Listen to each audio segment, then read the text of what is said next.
Hanuman has this very beautiful uh, body, he has a very beautiful face. But the point is, all the youngsters they are attracted to Hanumanji for his heroic deeds. He's he's somebody who is a very heroic person. He has done a lot for Lord Ramchandra. In fact, if you just compare how many temples of Lord Ramchandra are there and how many temples of Hanumanji are there, in India at least I can safely tell you there are more temples of Hanumanji as compared to Lord Ramchandra. So people, for many people in North India, Ramayana is basically only Sundarkand. And there are so many people in North India who know the whole Sundarkand by heart. And what is Sundarkand? Sundarkand is basically the time when Hanumanji jumps to Lanka, and then whatever happens in his journey to Lanka.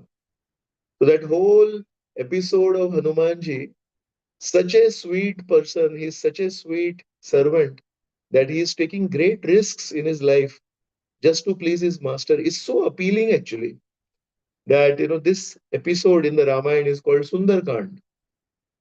And today we are going to discuss a few lessons from Hanumanji's life.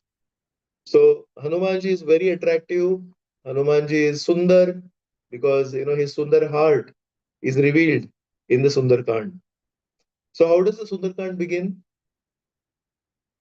Uh, our Jambavanji, Jambavan is such a special person. He has no competitive spirit for anybody.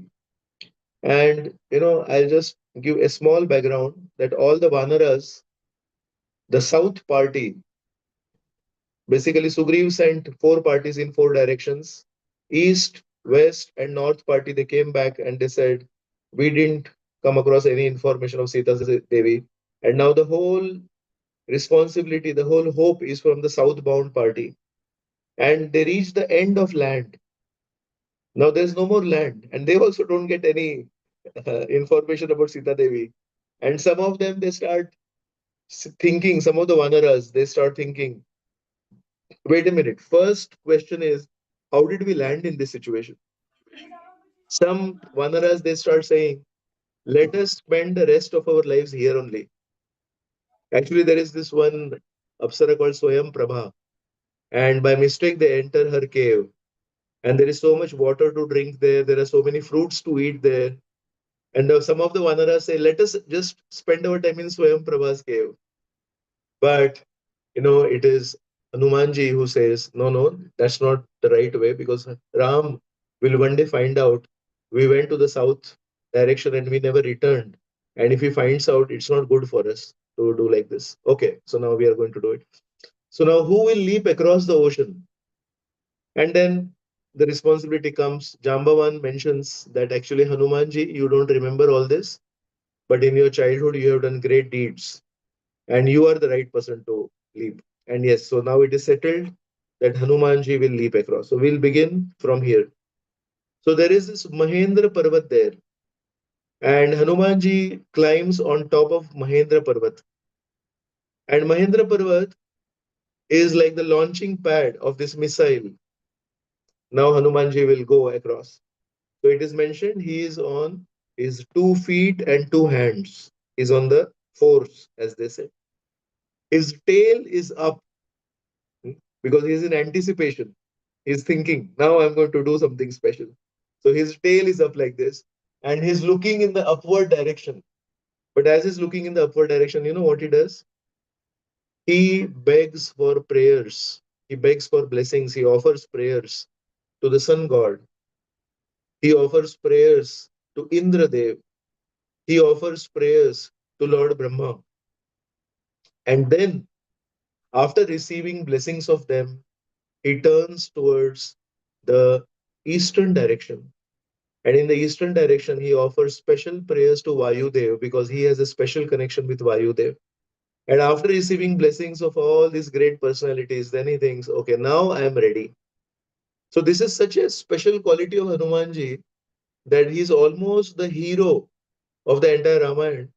But when he's starting his mission, he does not feel that he's a big person. He does not feel like that. He wants to take blessings, he wants to offer prayers. And then after receiving the blessings of Vayudev, then he turns to the south direction because south is where Lanka is. And then he's thinking, now I want to jump. So, because he wants to jump in the upward direction, he wants to go through the path of the sky, he presses down on the mountain. And there are so many caves in that mountain where sometimes great Vidyadharas, they spend some time in that cave with their wives. And that cave starts crumbling down. So these Vidyadharas, they come out and they are looking at what is happening. Why are the caves crumbling? There are so many cracks and crevices. Crevices means small free space.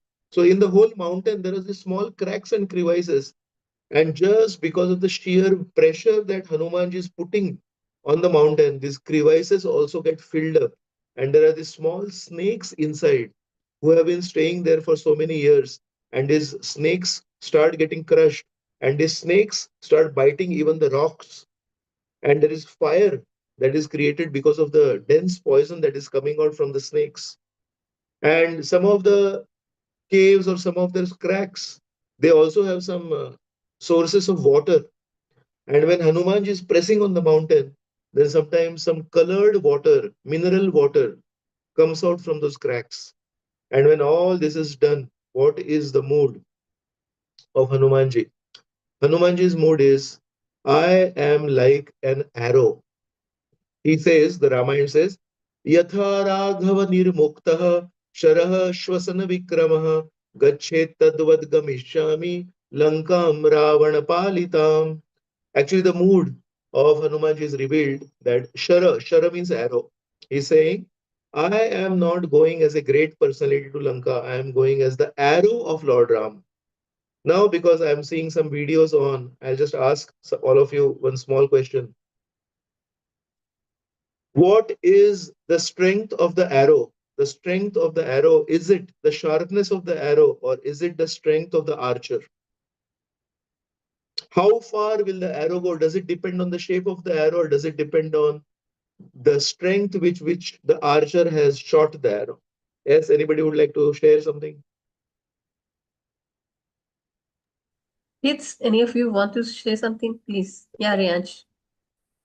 Prabhuji, I think it's the strength of the archer because if the archer doesn't use his strength, then the arrow won't go far no matter what. Yes, perfect. So the shape may be good and everything, sharpness may be there, but it all depends on the strength of the archer. So Hanumanji, when he's speaking like this, he's showing his great mood of dependence on Lord Ram and he's seeing himself as an instrument of Lord Ram. Yes, Hanumanji is a great personality. He's all over the Ramayana. He's the hero of Ramayana. But if you ask Hanumanji, he's saying, I'm just an arrow. Actually, it all depends on Ramji. And then as he speaks this, he is thinking, now I'm going to Lanka. In Lanka, if I don't find Sita, I am ready to search the whole universe. I'm going to go to the heavenly planets also. And in heavenly planets also, if I don't get Sita, I'm going to come back to Lanka.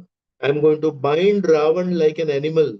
And I'm going to make sure that this Ravan, bound up like an animal, comes here and begs forgiveness. So, this is the kind of bravery that Hanumanji is talking of. And with all the humility and the mood of an arrow, Hanumanji chants very loudly, Jai Shri Ram! Like this. That is his sweet battle cry, as they say. When you are on some mission, then you need some sound to give you energy. I'm sure all of you must have seen some tennis matches. And in tennis matches, when they play, they say, Hoo, ha, hoo, ha. In karate, also, if you really want, if you learn from a proper professional teacher, then the teacher will tell you, you have to make sounds. Why? Because sound gives you energy. So, what is the energetic sound for Hanumanji? It is not hoo ha. The sound that gives energy to Hanumanji is the holy name of Lord Ram, and he says, Jai Shri Ram, and he leaps into the sky. And because there is so much force that Hanumanji is flying with, some of the creepers and some of the trees, can you imagine? They get uprooted because of Hanumanji's force when he's going into the sky, and they start following him. So the scene is so beautiful. It is like a meteor or it is like a comet.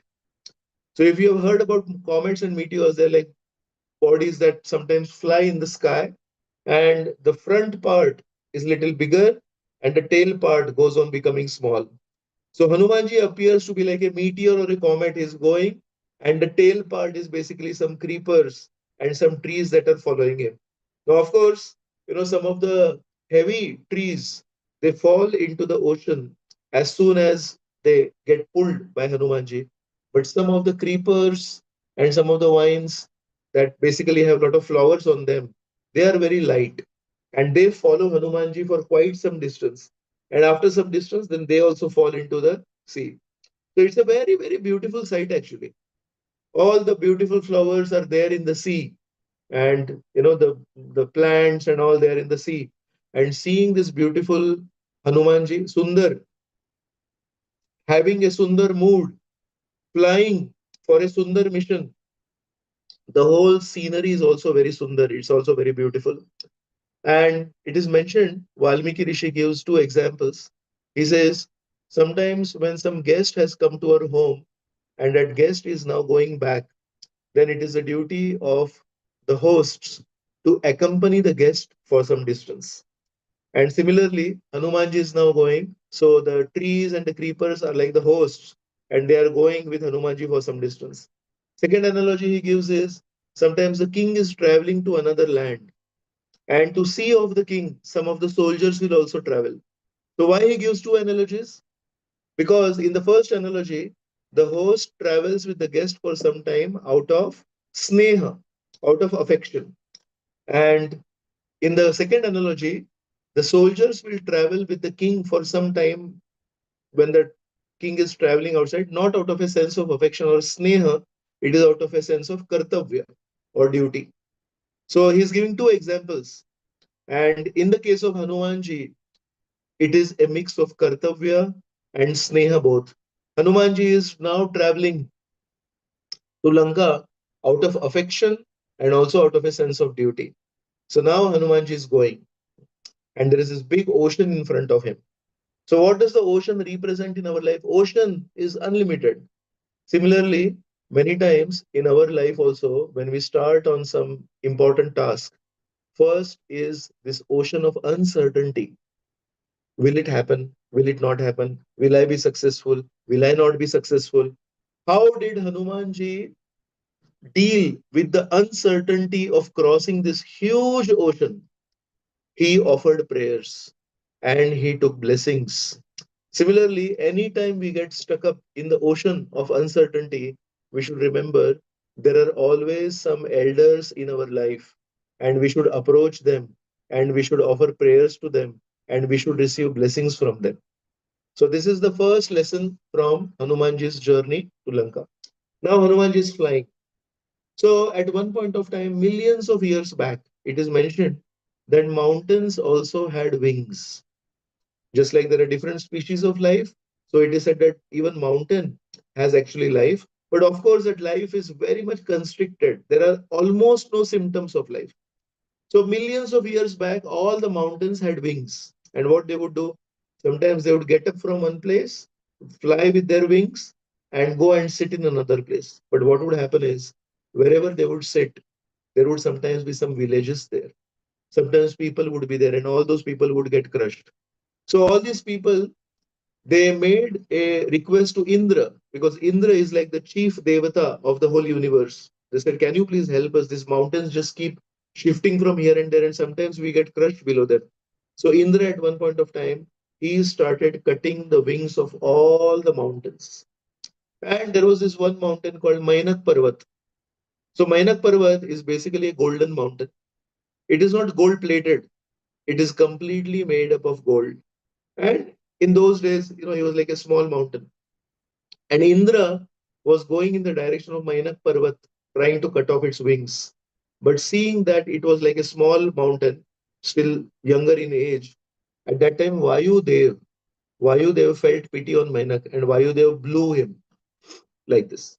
And Mainak Parvat went away, and Indra could not cut off the wings of Mainak Parvat.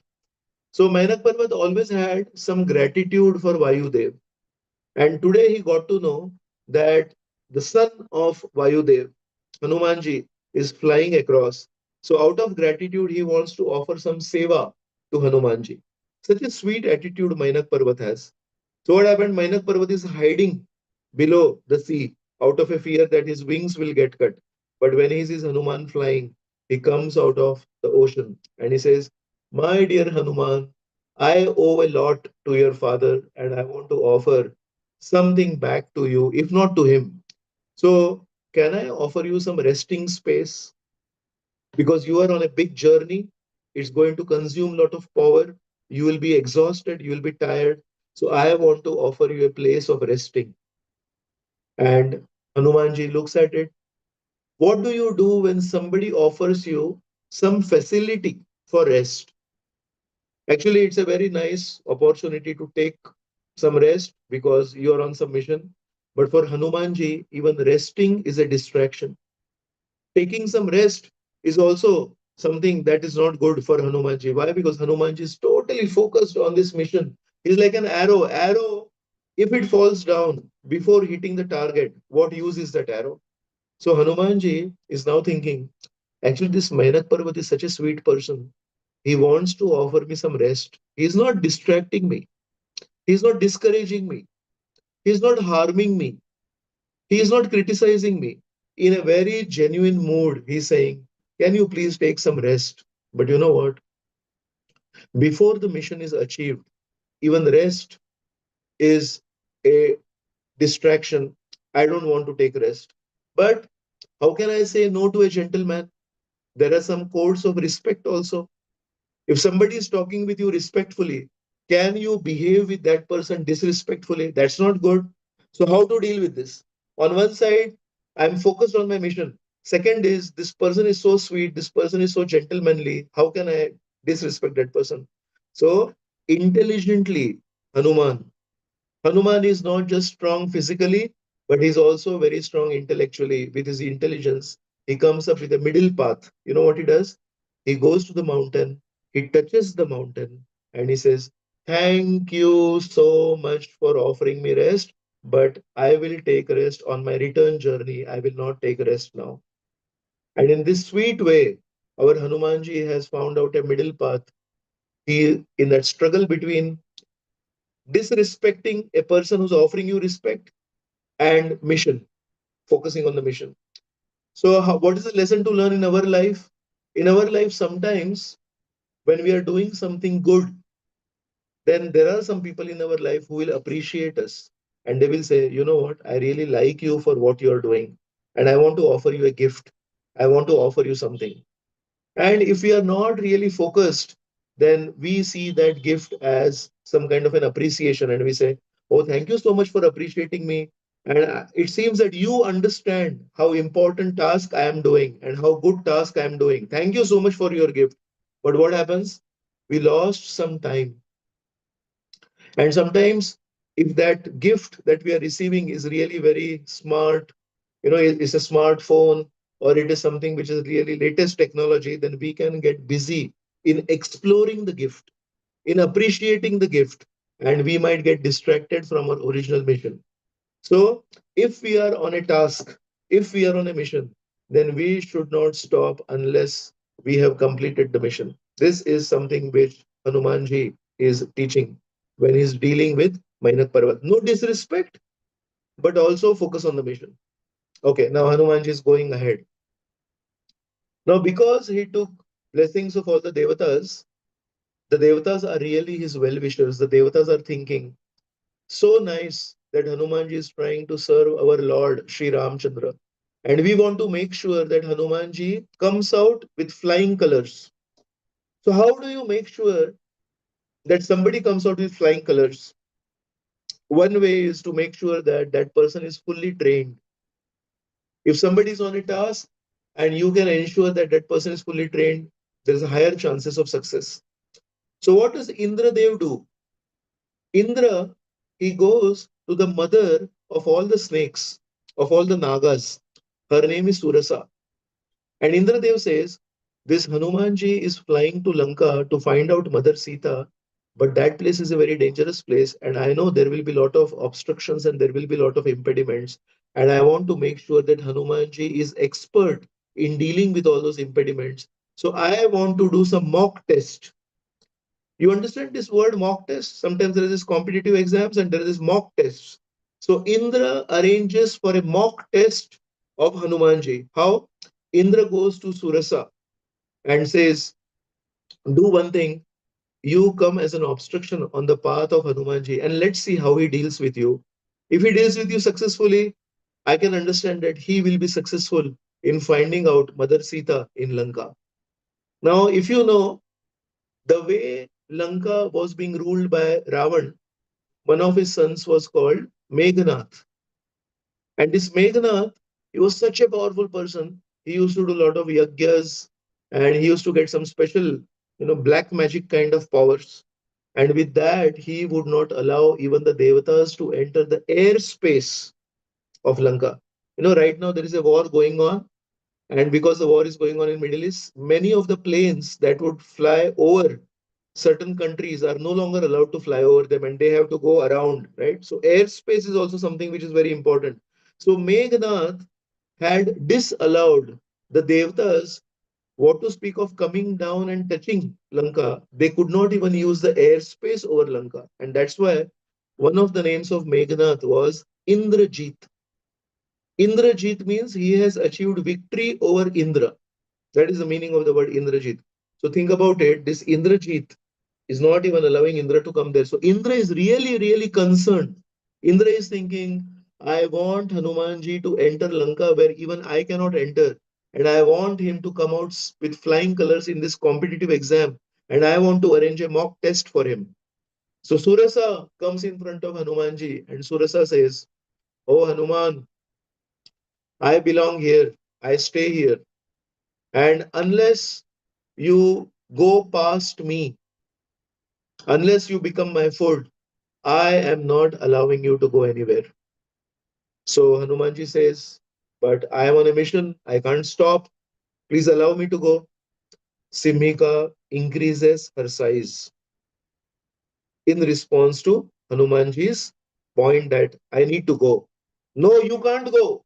You have to first become my food. Hanumanji thinks, now what to do? Okay, let me increase my size. So it is mentioned 1 yojan means 8 miles. So Simmi, Surasa, she increases her size to 10 yojanas, and seeing that Hanumanji increases his size to 20 yojanas. Seeing that Hanumanji has increased his size to 20 yojanas, Surasa increases her size to 30 yojanas. Seeing that she has increased her size to 30 yojanas, Hanumanji wants to go. So he increases his size to 40 yojanas, 50, 60, 70, 80. Finally, Hanumanji understands this will go on forever. She will increase her size. I will increase my size. How long will this go on? So, Hanumanji does something which is very, very radical. In this race of who is bigger, Hanumanji goes for a very different trick. He reduces his size to the size of a fly. And in that size, he quickly enters the mouth of Surasa and comes out and says, see, you told me that I should become your food. So basically, food means it goes into the mouth, right? Yes. So I entered your mouth and I came out. It means I have become your food. So now you allow me to go. Surasa is shocked by the intelligence and the humility of Hanumanji, because usually what happens, I am big. No, no, no. I am big. I am big. I am big. In this way, there is a race of who is big. And usually, what happens in such situations is it just goes on unlimitedly. And it could have gone unlimitedly in the case of Surasa and Hanumanji also. But Hanumanji thought, I have to focus on my mission. I don't have time for all this competitive spirit with Surasa. So let me become humble. Let me become small. And let me go past. Srila Prabhupada, in some of his purports, he mentions one very interesting principle. He says, when the river Ganga flows, it flows with so much speed and it flows with so much force.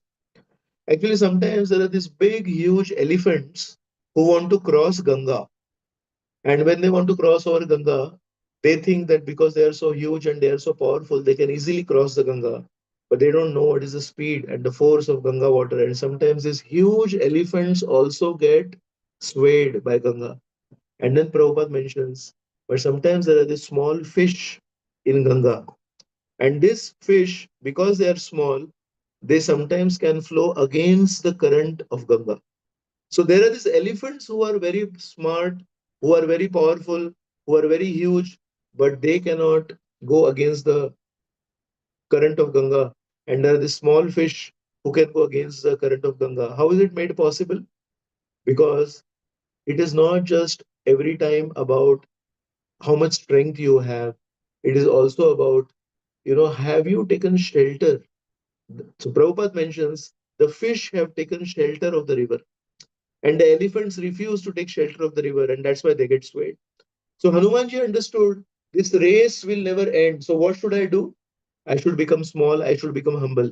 And that's how Surasa was really impressed by the humility of Hanuman and the intelligence of Hanuman. And she said, okay, you can go. In fact, Surasa revealed that actually I didn't have anything against you, but this was a mock test, and you passed the mock test.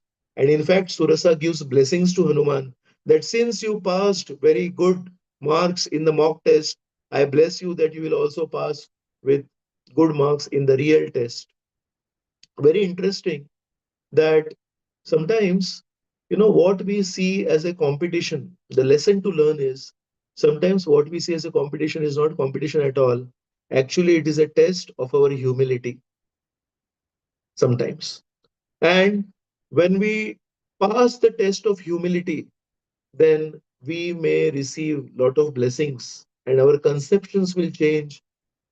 See, there are two kinds of situations in life. There are some situations which you need to fight with, and there are some situations where you just need to, you know evade it. Evade means you just need to bypass it. There's no point in fighting with those situations. You just have to tolerate it and go past.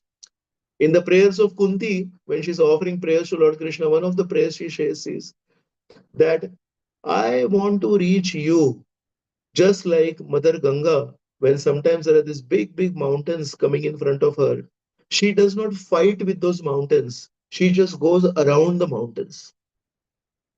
That's a very, very sweet lesson that Ganga Devi is also focused on reaching the ocean. And for reaching the ocean, she does not fight with every obstacle that comes in her path. She just bypasses it, she goes around it. And that's also a very important lesson for all of us to learn.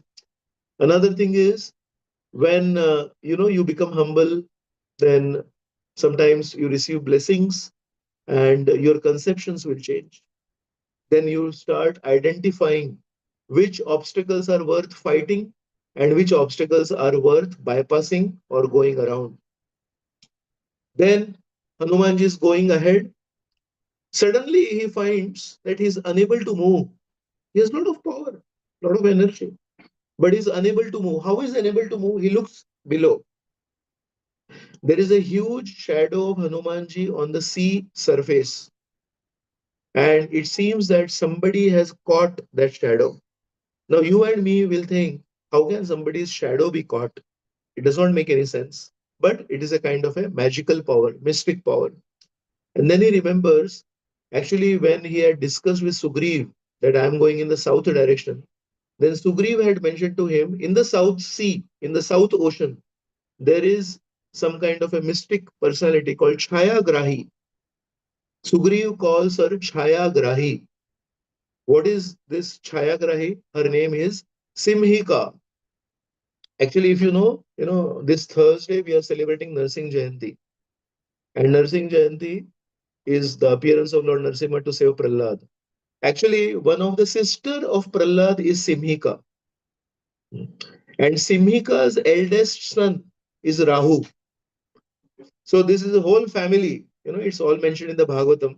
So only one of the members of this family is Prahlad. And Prahlad is such a sweet boy that Lord Narsimha appeared.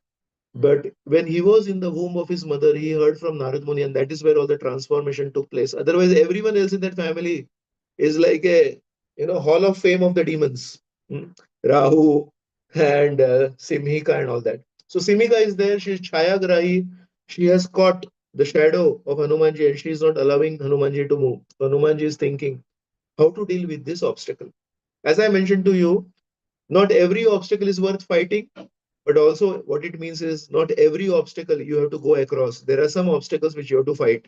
So with his sharp intelligence, Hanumanji thinks the last obstacle I fought was something not worth fighting, and I just went around it.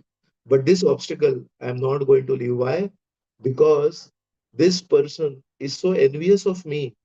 She is not even allowing me to move. I'm just caught here. What does the shadow represent? Because she had caught on to the shadow. Shadow is basically dark, is it not? So, all of us, we have some dark side in us. We may have some faults, we may have some dark side, means some negative part in our personality. And sometimes people around us, when they understand that we have some fault, they catch on to that fault. They make a big issue of that fault, and they keep speaking around. You know what? This person has this fault. This person has that fault. So this is like Simhika capturing the shadow of Hanumanji and not allowing him to move. So in our life, we want to progress ahead, we want to improve ourselves, and all of us will have some challenges in our life. None of us are perfect, only God is perfect. So Hanumanji, shadow being caught is compared to we having some faults and some people in our life highlighting only our faults and never ever encouraging us, never ever giving us some words of encouragement. So what did Hanumanji do with Simika? Hanumanji said, enough is enough. This person is envious of me. I'm not going to play a game of competition. Hanumanji looked at Simika. Hanumanji straight went into the mouth of Simika. Through the mouth of Simika, Hanumanji went into the stomach of Simika. And in the stomach of Simika, Hanumanji tore open her stomach, tore open her body, and came out. And Simika, what happened to Simika when her whole body is cut by Hanumanji? She fell down dead. So, Simika represents the disease of envy. And there are always these envious people around us who will try to highlight our dark side, who will try to highlight our faults, our shortcomings, and make a big issue out of it. Hanumanji is teaching us we should never ever tolerate like that. If somebody is envious of us, then we should make sure that that envy in the heart of that person is dealt with properly. So I'll just quickly tell you the last three obstacles that we discussed. One was Mainak Parvat, the second one was Surasa, and the third one was Semika. So in the Vedic literature and in the Bhagavad Gita, there is this concept of three modes of nature. Teen gun, Prakriti ke teen gun. So there is the mode of goodness, which is never harmful, but even that also becomes a distraction on the path of pleasing God. Because the mode of goodness gives you a lot of knowledge, and knowledge by itself gives you a lot of satisfaction.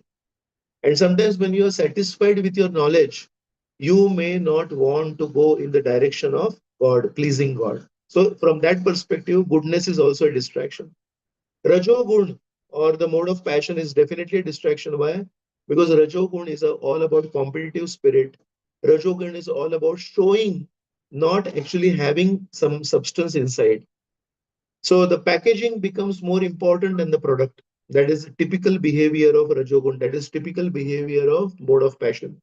And the mode of ignorance means I will not do anything to improve myself, but I will always keep highlighting the faults of others. So Mainak Parvat, it represents the obstacles that will come in a sadhaka's life, but those obstacles will not be harmful, but they will be in the mode of goodness, and that's why they will be basically a distraction or a waste of time. Surasa represents those obstacles that will come in our life, which will be rajasic in nature, basically trying to outdo somebody, trying to show our superiority while comparing ourselves with somebody. And that also is a distraction for a sadhaka if he's trying to please God. And Simika, she represents the mode of ignorance. Simika represents tamogun. She herself will not do anything good and she will keep catching on to the dark side of Hanuman.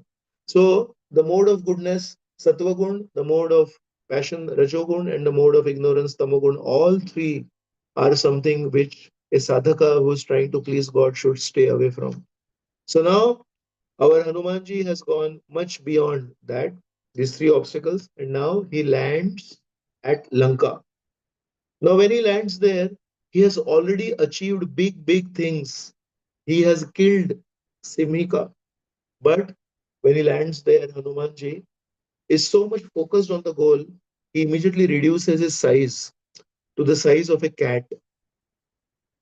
Now, usually, people who have been successful in life and who have achieved big, big things in life, once they become great celebrities, once they become great personalities, they will never ever again become small. But it is this greatness of Hanumanji. After killing Simika, when he's landing in Lanka, he says, I don't want to show my big size because big size means I become easily noticeable. I don't want to become easily noticeable. The purpose of life is not to become noticeable. The purpose of life in Lanka is basically to notice and find out Sita Devi. So, with this mood, Hanumanji reduces his size, and as he is trying to enter Lanka, he comes across one personality who stops Hanumanji and says, wait, where are you going? And she hits Hanumanji. Who is she? Hanumanji also asks her, who are you to stop me? She says, my name is Lankini. I am the security guard of Lanka. I have been kept here by Ravan, and you cannot enter Lanka by bypassing me. You have to deal with me. As soon as she says, I am Lankini, I have been appointed here by Ravan, Hanumanji is thinking, how can he capture Mother Sita? So he punches Lankini. Now, the power that Hanumanji had, he killed Simhika. If he used all his power with Lankini, Lankini would have been dead. But he chooses to not kill Lankini because Lankini has not done anything wrong, but she has been appointed by somebody who is wrong, like Ravan. So he restricts his power and hits Lankini, and Lankini falls on the ground and rolls on the ground. And she gets up and says, many, many years back, Lord Brahma had told me that you will be invincible, means you will be undefeatable. But one day in the future, when some monkey comes to your place and hits you and defeats you, then you should understand that that is the end of Lanka. So now I remember that yes, one monkey has come and he hit me and I got defeated. So, okay, I give you permission to enter inside because this is what destiny is teaching me. So sometimes what happens is, you know, when we reach a place and there is opposition from the opposite side, in our life, sometimes it happens. When we want to achieve success, there is opposition. And when that opposition comes, then we think, should I fight with this opposition? Should I surrender to this opposition? What should we do? And Lankini is representing the doubts created in our mind when we see some opposition in our life. What did Hanumanji do with opposition? He hit back at opposition. He did not become submissive to the opposition. So, in our life also, when we want to achieve something big, there will be opposition, but we should not bend down. We should go on. Then he goes inside Lanka. In Lanka, it's a very, very complex city, all these big, big homes, and there is so much prosperity there. And Hanumanji is thinking, my God, this is such a big city, and there are these big, big Rakshasas here. I don't know if I will get a chance to find Sita. He has already conquered all these obstacles that I mentioned. But after all this, when he's entering Lanka, he's overwhelmed by the prosperity of Lanka and is overwhelmed by all these Rakshasas who are there. And he thinks, what if I am unable to find Sita Devi here? If I don't find Sita Devi here, then I'll have to go back to Sugriv and tell him I didn't find Sita Devi here. And when I tell this to Sugriv, Sugriv will tell this to Ram. And when Sugriv tells to Ram that Sita Devi is not found, basically Ram will end his own life. If Ram ends his own life, then Lakshman will end his own life. If Lakshman ends his own life, then all the Vanaras who are led by Sugriv, they will get affected and they will end their life. And this news will go to Bharat Maharaj in Ayodhya, and Bharat Maharaj will end his life. And if Bharat Maharaj ends his life, then all the Ayodhya Vasis will end their life. So he understands, if I give up thinking, oh, this Lanka is so prosperous and all these big, big Rakshasas are there, what is going to happen? So many people are going to become depressed, and so many people are going to be affected negatively, and they might harm themselves. So Hanumanji stops, and Hanumanji says, "Excuse me, why did I start thinking that I will not be able to find Sita? Why did I go into a negative spiral?" Negative spiral means you get one negative thought. From that one negative thought, you get second negative thought. From that second negative thought, you go into an endless chain of negative thoughts. And all that is probability. Probability means it has not happened. It might happen in the future. So all is negative and all is a probability. All has not happened. And you are thinking, what if this happens? What if this happens? What if this happens? What if this happens? What if this happens? Hanumanji stops right there and says, wait a minute. All these negative thoughts are just unnecessarily taking me in a spiral. I think I have to stop right here. Why will I not find Sita? I will find Sita. So sometimes, after crossing over the ocean of uncertainty, after saying no to distractions in the mode of goodness, after becoming humble and dealing with the competitive spirit, after dealing with envy and destroying envy, and after not succumbing to opposition. Now, sometimes in life, there are these negative thoughts that come that have nothing to do with reality. The reality is very positive, but the mind is negative. And sometimes you get this negative thought. So, what did Hanumanji do? Hanumanji stopped right there and said, I will not allow negativity to affect me. So, sometimes in our life also, we may be great achievers, but we may not be free from negativity. It sometimes attacks us. And we should be very careful that we should not get into the loop of negativity. We should stop the loop of negativity immediately. After that, Hanumanji went inside and he saw these big, big palaces where only females were there. And because he was searching for Sita Devi, so he wanted to search in those palaces where all the females were kept. So from the window, he was looking inside. Now, some of those females were not even dressed properly. Why? Because Ravan had captured them, Ravan had kidnapped them from all over the universe, and some of them actually started loving Ravan also. So some of the females that were there in that palace, some of them were daughters of devatas. They were devakanya. Some of the females in the palace were rajakanya. They were the daughters of some kings, but Ravan had kidnapped them. And some of the daughters, some of the females were Rishi Kanya. Rishi Kanya means they were the daughters of some rishis also. So whoever they were, if they were beautiful, Ravan had kidnapped them. So now Hanumanji is looking at all of them and making a close observation of their face and thinking, is this Mother Sita? Is this Mother Sita? Is this Mother Sita? And after examining thousands and thousands of such females, Hanumanji gets another obstacle in his life. He thinks, excuse me, I am a brahmachari.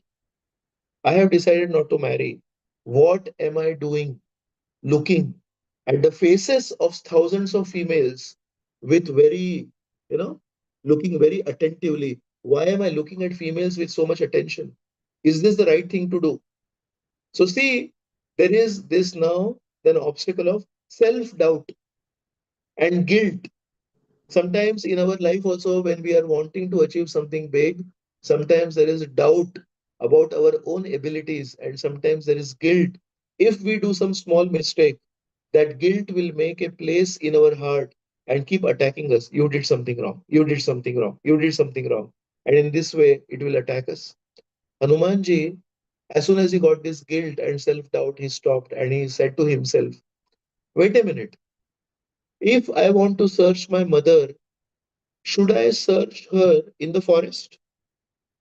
And then he asks a question to himself, if I want to search a deer, should I search for a deer in the forest or should I search for a deer in the city? Where does the deer stay? He says, no, deer stays in the forest. So if I'm searching for a deer, I have to search for the deer in the forest. Similarly, if I want to search for my mother, then my mother, I have to search in a place where the females stay. I cannot search for a mother in the forest, just like I cannot search for a deer in the city. So if my mother is going to be in a place where all the females stay, then I need to search for females where females are staying, right? So I am here not to look at the females. I am here to search for my mother, and I don't think there is anything wrong in it. In this way, he conquers the obstacle of self doubt and guilt. And finally, after all this, he reaches the Ashok Vatika. In this Ashok Vatika, he comes across one effulgent lady. She's shining, but there is moroseness on the face. There is this constant tears that are flowing from her eyes, and her clothes are not really clean, and they're tattered. Tattered means they are very old clothes, and some places they also have some holes in them. But this lady is looking very, very pure, and she's almost shining. And he understands this must be Sita Devi. I could not find Sita Devi before, but this must be Sita Devi. But as he's about to go close, he sees that she is surrounded by many, many Rakshasis, female demons. So the Ramayana mentions Ravan had appointed 700 Rakshasis just to torture Sita. Now, all the young boys and young girls on this call, if you get time after this presentation, you can go to your mother and ask her if there are 700 Rakshasis around you, constantly speaking bad words to you, constantly insulting you, constantly humiliating you, how will you feel? And if your mother says, I think it's extremely painful to be surrounded by 700 Rakshasis, then you will get a small idea what Sita Devi underwent for 10 months. For 10 months, Ravan every day would come to her and threaten her, say yes to me. And she would say, no, I'm not going to say yes to her. You.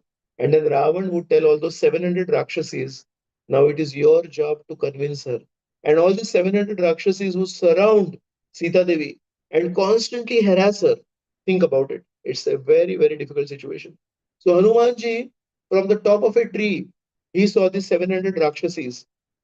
Did he have an experience of killing some Rakshasi? Hanumanji, I'm asking all the kids on the call. Can you unmute and tell me? Yes. Yes, he has killed Simhika.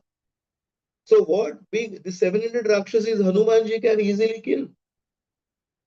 Not a big deal. But Hanumanji, he understands. He understands this is like an impulsive decision I'm making. If I jump and I start killing the 700 Rakshasas, there will be a big turmoil here. And it is possible that even Sita Devi might get scared of me, thinking he also seems to be some Rakshas who has come here to fight with these Rakshasis.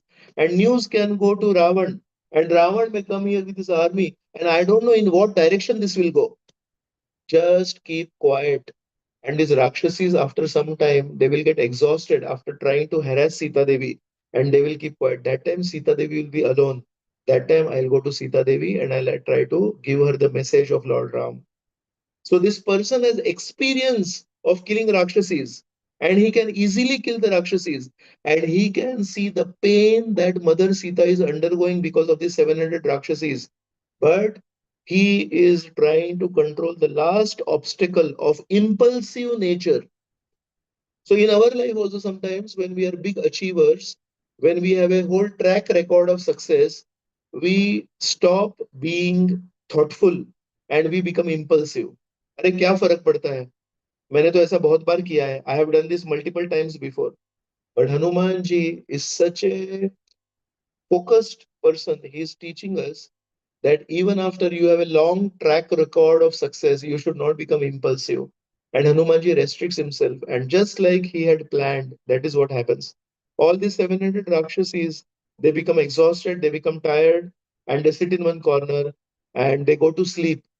And Sita Devi is alone crying. And then Hanumanji starts singing the glories of Lord Ram in the local language of Ayodhya. Just like Vrindavan is called Braj, Ayodhya is called Awadh. So there is a local language of Awadh. Hanumanji knows Sanskrit language also, but Hanumanji does not sing the glories of Ramchandra in Sanskrit. Why? Because he feels Sita Devi has seen that even Ravan is a Sanskrit scholar. So if I start singing the glories of Lord Ramchandra in Sanskrit, there is a doubt that Sita Devi might feel that I have some connection with Ravan. But if I use the local Awadh language, if I use the local Ayodhya language, Ravan never knows this local Ayodhya language. And so Hanumanji is still hiding behind the branches. And from there, he starts singing songs glorifying Lord Ram in the local Awadh language. And Sita Devi can understand that Awadh language. And Sita Devi understands this must be some bona fide representative of Lord Ram who has no connection with Ravan. And then Sita Devi says, "Who are you?" And then Hanumanji jumps in front of her and sings a very beautiful song. He says, Janani mein Ram Doot Hanuman, Janani mein Ram Doot Hanuman. Oh, my mother, actually, I am the messenger of Lord Ram. So from Mahendra Parvat, we saw the journey till actually getting a chance to talk to Sita Devi. And we saw how different obstacles came in the life of Hanumanji. But Hanumanji did not show any distraction. Hanumanji did not get into a mode of destruction. Hanumanji did not fall prey to self doubt. Hanumanji did not succumb to opposition. Hanumanji stayed away from impulsive nature. And Hanumanji also crossed over the ocean of uncertainty. So these are some lessons for all of us in our own lives in order to get success in our mission. These are the different obstacles that will come in our life, and we can all pray to Hanumanji that Hanumanji, you are such an amazing person. In the Hanuman Chalisa, it is mentioned. mm, I forget the first word, but Ati Chatur Ram Kaj Karibe Ko Atur. So it is mentioned this Hanumanji is Ati Chatur. Chatur means is a very smart person. But what is his smartness for? What is the purpose of smartness? Not to cheat people. Ram Kaj Karibe Ko Atur. All his smartness is not for cheating people. All his smartness is not for impressing people. His Chatur behavior is only for one person. Ram Kaj Karibe Ko Atur. He is very atur, he is very enthusiastic, he is very eager to serve Ram. So Hanumanji is such a sweet person. His physical strength is to please Ram. His intelligence is to please Ram. His smartness is to please Ram. Everything for Lord Ram. And that's why Hanumanji is so dear to all the devotees of Lord Ram. And they keep praying to Hanumanji. So a typical picture of Ram Darbar. Ram Darbar means all the personalities dear to Ram. Often, although the commander-in-chief of the army was Sugriv, but very interestingly, Sugriv is very rarely in Ram Darbar. Ram Darbar means Ram, Sita, Lakshman, and Hanumanji at the feet of Ram. He is actually not the commander in chief. But why is Hanumanji so dear to Lord Ramchandra even more than Sugriv, the leader of all the Vanaras? It is because Hanumanji is such a person who surrenders everything and he crossed over his obstacles and he finally, in a very, very thoughtful way, in the Awadh language, he conveyed the message of Lord Ram to Sita. Otherwise, Sita Devi was undergoing very tough time in Lanka. So thank you very much. I'll stop here. It is 9 o'clock. We started 1 hour back, and this was the time that was given to me. So I'm really grateful to the organizers and to the attendees today for giving me a chance to speak on the journey of Hanumanji in trying to reach out to Sita Devi. Hare Krishna. Hare Krishna. Thank you so much, Prabhuji. We're really grateful to you for giving such beautiful insights and how you related this all to our spiritual life as well. It's very helpful because it so happens that sometimes while we are progressing, sometimes we get face so many obstacles and we are not able to understand or decide, which way to go and how to overcome these obstacles. So a really, really insightful and helpful session, Prabhuji. Really, really appreciate. Thanks a lot. And if we have some time, Prabhuji, we can ask some questions. Yeah, if somebody has any questions, yes. Hare Krishna. So, devotees, please raise your hands for any questions. And yeah, I can Mika. see. Yeah. Yeah, Mika, I think you can ask your question, please. Hare Krishna Prabhuji, thank you very much for the very amazing class and really helped to understand from the journey of Lord of Hanuman to Lanka and how he handled each and every obstacle that he faced. Prabhuji, I had a question. Like, the Lord arranges tests even for his greatest devotees, and Hanumanji passed all these tests really nicely. But personally, as practicing devotees, how can we understand these tests and actually be able to pass them instead of being diverted from them? Yeah. So all these examples are there to encourage us. All these examples are there so that we never feel, oh, my life when I was not trying to please the Lord was full of obstacles. And one of the advantages of trying to please the Lord is my life will now become obstacle free. Sometimes people have that kind of thought. And in the glorification of the bhakti process, this point comes, why does the Lord allow obstacles in the life of even pure devotees? We see the life of Srila Prabhupada. In the life of Srila Prabhupada also there are many obstacles. So why does the Lord do this? The reason is, if the life of a pure devotee is obstacle free, then you know what happens? Then people who are facing a lot of challenges and obstacles in their life, they feel, I want to become a devotee of the Supreme Lord. Why? Because as soon as you take shelter of the Lord, your life becomes obstacle free. So people will turn to the Lord not out of a desire to serve the Lord or please the Lord, but because they want a trouble free life. And the Lord, He does not want people with the wrong intentions to come to Him. Think about it. I'm just giving you an example. Somebody knocks on the door right now at your home and says, is your name Mihika? You say, yes. Can I stay in your home? So you say, why? Because I heard that in your home you get good food. And then you say, oh, is it? Then he says, because I have not got good food since last 3 days, and I heard that in your home there is good food. So I want to come here for good food. And then you say, what about me? So he says, yeah, because you are staying in this home of good food, I will also speak to you a few words, but actually I don't have any business with you. I don't want to be friends with you. Then you understand, having this person in my home is a threat for me. I don't know what he will do with me, right? So similarly, the Supreme Lord Krishna, he also feels, if the life of great devotees becomes trouble free, then the wrong kind of people will start worshipping me and serving me, not because they want to have a relationship with me, but because the life of pure devotees is trouble free. So that's one very important lesson. So if you look at the life of pure devotees, there are obstacles, but one very interesting thing is they are never affected by those obstacles. Obstacles do come in their life, but they never get discouraged. They never feel confused. They just feel this is another chance to prove my sincerity. I was always sincere. I was always trying to do everything to please the Lord. This obstacle, this test is another way to prove my sincerity. And this is the answer to your question, that when difficulties come in our life, we are not pure devotees, we are ordinary devotees.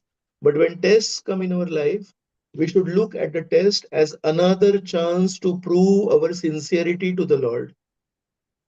We don't look at the obstacle as an obstacle. We look at the obstacle as another chance to prove my sincerity. So let more and more obstacles come. What is the problem? I am just getting more and more chances, more and more opportunities to prove my sincerity. So when you start looking at obstacles as an opportunity to prove your sincerity, then the vision changes. Then you don't run away from the obstacles. Then you think, oh, good. The person who's observing me, the Supreme Lord who's observing me, he will see just Mihika passed a test on 26th of April. And then I saw that Mihika passed another test on 27th of April, 28th of April. In fact, every single day, whenever there was some test, Mihika was always focusing on pleasing me and she kept on passing all the tests. This proves beyond a doubt that Mihika is very sincere. So don't look at obstacles as obstacles. Obstacles are another chance to prove our sincerity. All right, Mehika?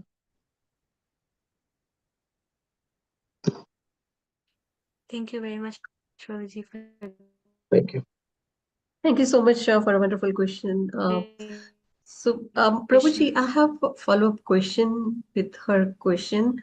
As you said that, difficulties are are actually a gateway to prove that we are more sincere.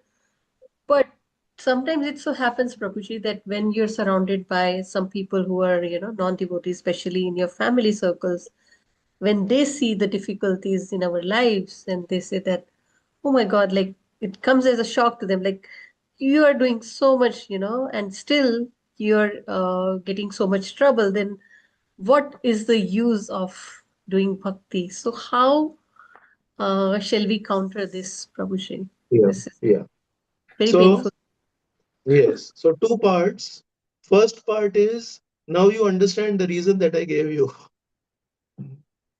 So then all these people who don't have anything to do with the Lord, because they are seeing troubles in the life of devotee, they are saying, हमको नहीं करनी भक्ति. भक्तों के जीवन में इतनी तकलीफ है. There are so many troubles in the life of a devotee. So it's good. Otherwise, these false people will also enter the path of bhakti. So this reason is actually mentioned by Srila Vishwanath Chakravarti Thakur in the 10th canto. In the last one or two chapters, I was reading it. That is where I read this. Now coming back to the second part, that how should we look at it? You know how we should look at it? We should actually fold our hands and we should tell our relatives or the people who are making fun of us, Are kya fayda hua? What is the use? What is the benefit of worshipping the Lord? There are so many obstacles, there are so many challenges in our life. We should fold our hands and we should say, actually, whatever I'm doing, I think does not have depth. I'm doing a lot to please the Lord and I'm doing a lot to serve Him and please Him. But it seems that, I'm doing it on a superficial level. There is no depth. And I think that is why there are so many obstacles in my life. But good that you reminded me that even after being a devotee and even after worshipping the Lord, there are so many obstacles in my life. That is a hint to me that I should go deeper into my practices. The chanting that I was doing, I think now it is proved beyond a doubt that it is a very superficial chanting that I'm doing. Now that you reminded me that even though I'm a devotee, there are obstacles in my life. I think this is a good reminder to me that I should chant much better than what I'm doing. I think I was reading the Bhagavad Gita and the Bhagavatam just as a ritual, and that's why obstacles have not gone from my life. But thank you for giving me a reminder. I think now I have to take more seriously the chanting of the holy names and the reading of the Bhagavatam. So, in this way, without passing a negative comment on them or telling them, who are you to pass a comment on me? Who are you to judge me? We don't do anything of that. We say, thank you for reminding me to go deeper into my spiritual practices. Thank you for teaching me and reminding me that I think I should become more serious. So, in this way, what happens? They get their answer, and we also stay humble and we don't accept, like they are saying, अरे क्या फायदा हुआ? What is the use of your? So नहीं फायदा तो होता है, लेकिन मैं ठीक से नहीं कर रहा हूँ. Anyone who chants sincerely, he gets benefit. Prahlad got benefit, but I think I'm just doing it as a ritual. That's why this is happening. So then you also stay humble and they get their answer. Thank you. Thank you so much, Prabhuji. This question has been, lingering in my mind for quite some time now because most of the time it so happens that, as you said, that people who are non-serious, they will find some excuse, to just even, I would say, bewilder you or sometimes question your choices. So thank you so much, Prabhuji. This is a wonderful answer. It will help me a lot. And I see Neelam Mataji is unmuted and she had raised her hand. So Mataji, you have a question? If you have, then please. Yeah. Not a question, but I had, how should I say, uh, I had appreciation of today's lecture. I play Hanuman myself here in Houston when there is a Ram Leela thing happen. And I do impress people when they see me dancing and jumping and moving around like a monkey. But listening to Maharaj today with each character's qualities and how to deal has made a very deep impression on me. And I would like to practice that when I play next time. Thank you very much. Thank you. I'm so happy that I made you happy. My Dandvat Pranam to you, Prabhuji. Hare Krishna. Thank you so much, Hare Krishna. Mataji, for your kind appreciation. We appreciate that. Prabhuji, and I have another question if you have some time. So, and devotees, if you have any question or you want to express your gratitude, then this is the time you can raise your hands. By in the meanwhile, I'll just ask my question, Prabhuji, if the time permits. Then, Yeah. so Prabhuji, the question you said that sometimes we have to decide that whether we should fight the obstacle or you should just bypass it. So how are we going to judge? Because sometimes it so happens that we're not able to make a good decision that whether we should fight or we should bypass. So what factors should be considered before deciding that? Thank you. Right. First point is, it comes by experience. It may not come on the first day. And second point is, Rajasic obstacles, they should be bypassed. But tamasic obstacles need to be dealt with seriously. So, tamasic obstacles, I'll give you an example. Addiction is a tamasic obstacle because tamasic means, it is in the mode of ignorance. So, how will somebody destroy his own body with his own money? So, sometimes somebody is smoking, he's basically destroying his own body with his own money. How will it does not make any sense. I'm paying money to destroy my body. So this tamasic things, you don't avoid, you deal with them head on and you destroy them. So addiction habits, laziness, I don't I don't bypass laziness. I have to deal with laziness and I have to just say no more laziness from today onwards. But Rajasic obstacles, some competitive obstacles and all, it's a waste of time. So sometimes those obstacles, somebody is trying to unnecessarily drag you into competition. Then you just bypass. You say, yeah, you are great. I'm small. Okay, chalo. But I have some important things to do. So tamasic obstacles, you really deal with them head on, and rajasic obstacles, you bypass them.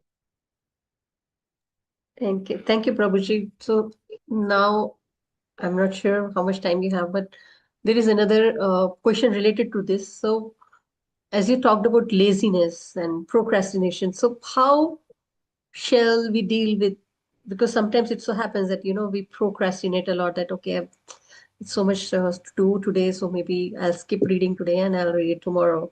So how are we going to fight this procrastination and laziness? Yeah. Basically, we have to plan out every single minute of the day. Sometimes, we have a plan in our head that I'll chant, I'll read, I'll help, I'll make a few calls, I'll go to the grocery store. Put it down on paper. And you will be surprised, you will find out so many gaps in between. Those gaps are there in our 24 hours, but because we don't write them on a paper, we don't realize those gaps. But just one day, observe yourself and note down from this time to this time, I was at a grocery store. From this time to this time, I checked my emails. From this time to this time, I did some exercise or yoga, whatever. And then you'll find out there's so many gaps in between. And when we don't put them on paper, then those gaps, they just stay there or sometimes they become bigger. But when you put them on paper, then you realize if you count all those gaps, it's quite a big number. Sometimes you'll come across 1 hour of gaps in the whole day. And then you realize, I think I need to make good use of these gaps. So in this way, you don't procrastinate. Usually procrastination is out of, there are so many things to do and there are always some emergencies. So then some things which are not emergencies, you push it to the next day. But if you realize that no, I have some extra time which I'm just wasting, so then you prioritize and then you do what you need to do today. Thank you so much, Prabhuji. Really appreciate your wonderful practical answers and insights, because sometimes it becomes a little overwhelming managing everything. So thank you so much, Prabhuji. We appreciate. And I think we don't have any more hands raised, Prabhuji. So if you permit, then we can conclude the session. But before that, we'll really want to thank you and appreciate your presence here, your beautiful insights and sharing with us and enlightening us with all your knowledge so that we all can progress in our bhakti. So we all can express our gratitude by Devin saying, Vancha kalpatarubhyascha kripa sindhu bhaivacha patitana pavanebhyo vaishnavebhyo namo namaha. Ananta Koti Vaishnava Vrinda ki jai. Srila Prabhupada ki jai. Thank you so much. Thank you so much. Thank you. Krishna. Hare Krishna. Hare Krishna.